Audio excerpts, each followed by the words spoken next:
What's up, Jaguars? Happy Wednesday, December 9th. I hope you guys are doing fantastic. Welcome to Language Arts English class. Today we will be reading Act 2, Scene 4 of The Diary of Anne Frank. We are almost done with the play. If you recall earlier, the previous scene, which I divided up into two videos, they catch Mr. Van Daan stealing food. Mrs. Frank wants to kick the Van Dams out. Dussel starts dividing up the food, the potatoes. Miep comes in and reports that the D-Day invasion has launched, which is the invasion of the Allied forces on the south of France in Normandy. And then, so they're very happy. And then at the end there, we get Anne's diary entry where she's really, there's this whirlwind of emotion. Like, she's excited about the invasion, but they're also, it's not going quite as well. Like they're not freed yet.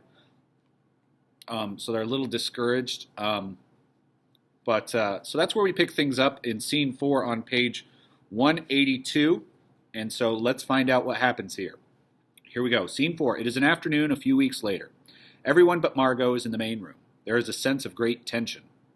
Both Mrs. Frank and Mr. Van Daan are nervously pacing back and forth. Dussel is standing at the window, looking down fixedly at the street below. Peter is at the center table, trying to do his lessons. Anne sits opposite him, writing in her diary. Mrs. Van Daan is seated on the couch, her eyes on Mr. Frank as he sits reading. The sound of a telephone ringing comes from the office below. They are all rigid, listening tensely. Dussel rushes down to Mr. Frank. There it goes again, the telephone. Mr. Frank, do you hear? Yes, I hear. But this is the third time, Mr. Frank, the third time in quick succession. It's a signal. I tell you, it's Miep trying to get us. For some reason, she can't come to us, and she's trying to warn us of something. Please, please, Mr. Van Daan, you're wasting your breath. Something has happened, Mr. Frank. For 3 days now, Miep hasn't been to see us. And today, not a man has come to work. There hasn't been a sound in the building. Mrs. Frank, perhaps it's Sunday. We may have lost track of the days. Mr. Van Daan, you with the diary there. What day is it? Dussel, going to Mrs. Frank. I don't lose track of the days. I know exactly what day it is. It's Friday, the 4th of August. Friday, and not a man at work. He rushes back to Mr. Frank, pleading with him. I tell you, Mr. Kraler's dead.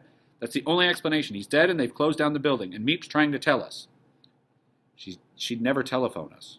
Dussel, Mr. Frank, answer that. I beg you, answer it. No. Just pick it up and listen. You don't have to speak. Just listen and see if it's Miep. For God's sake, I ask you. No. I've told you.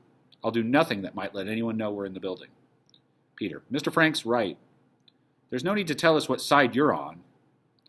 If we wait patiently, quietly, I believe that help will come. There is silence for a minute as they all listen to the telephone ringing. Dussel, I'm going down. He rushes down the steps. Mr. Frank tries ineffectually to hold him. Dussel runs to the lower door, unbolting it.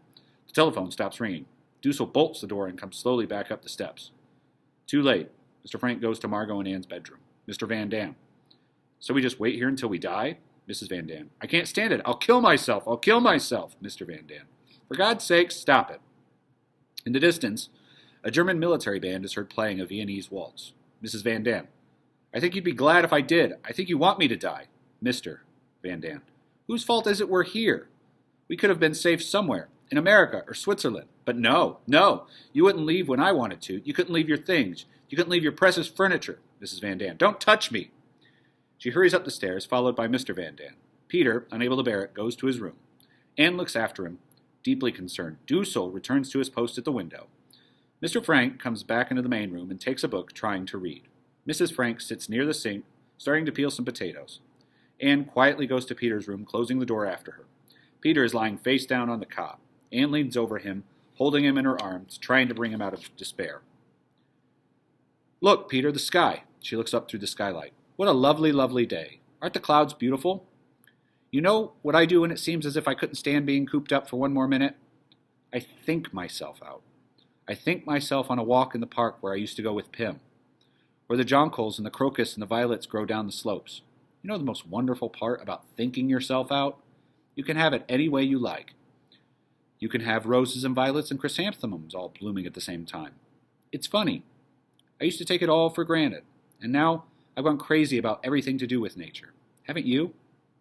I've just gone crazy.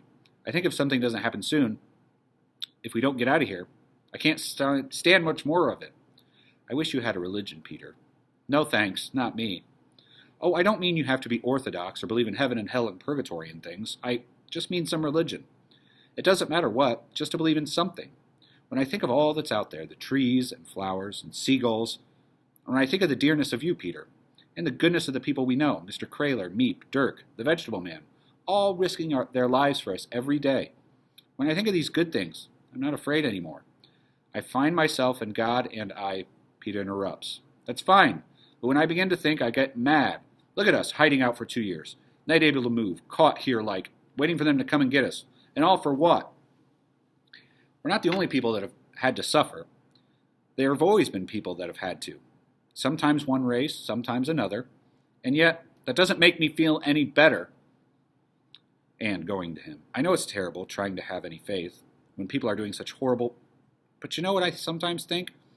I think the world may be going through a phase. The way I was with Mother. It'll pass, maybe not for hundreds of years, but someday.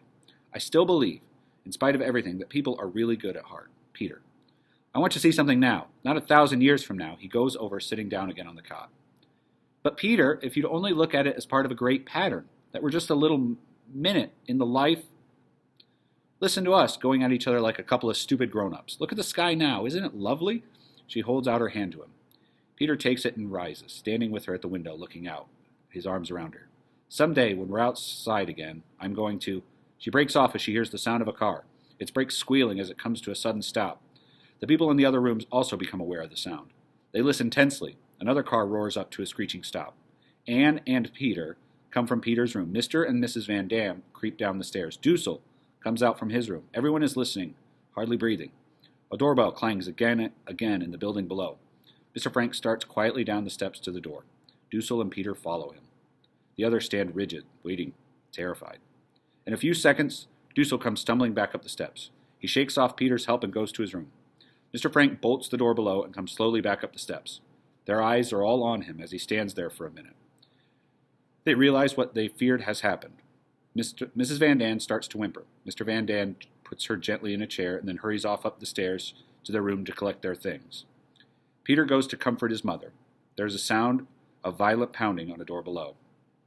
Mr. Frank, for the past 2 years we have lived in fear. Now we can live in hope. The pounding below becomes more insistent.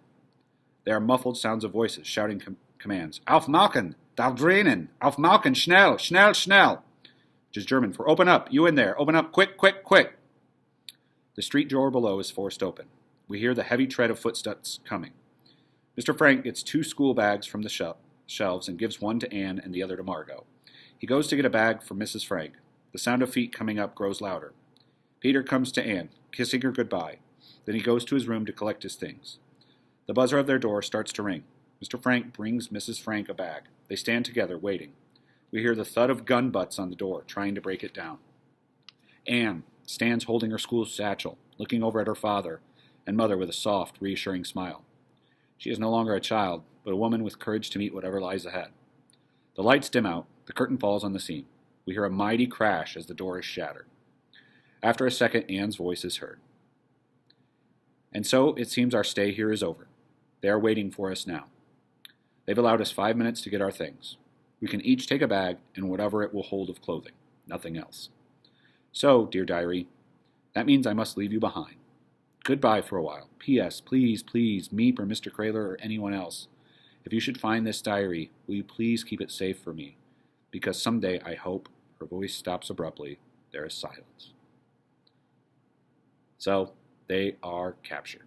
That is the end of the main narrative there in scene 4 here. Tensions are high. The invasion's not going that well. They're not free yet, and it's a Friday. No one's at the office below them. They get caught. Here's what I'm looking for you guys. How is Anne able to have hope here? If we look at a couple lines, Mr.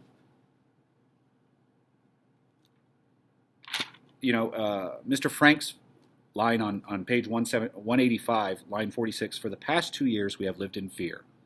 Now we can live in hope. I want you to reflect on that line specifically. Here he is, and he has been the rock for the entire gathering up there in the annex. He's been the one that's been the glue that holds everything together. So I want you really to think about that line in particular, line 46.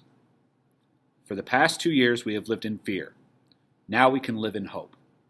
Answer in 3 sentences what you think that means, and I look forward to see you guys tomorrow. Have a great day.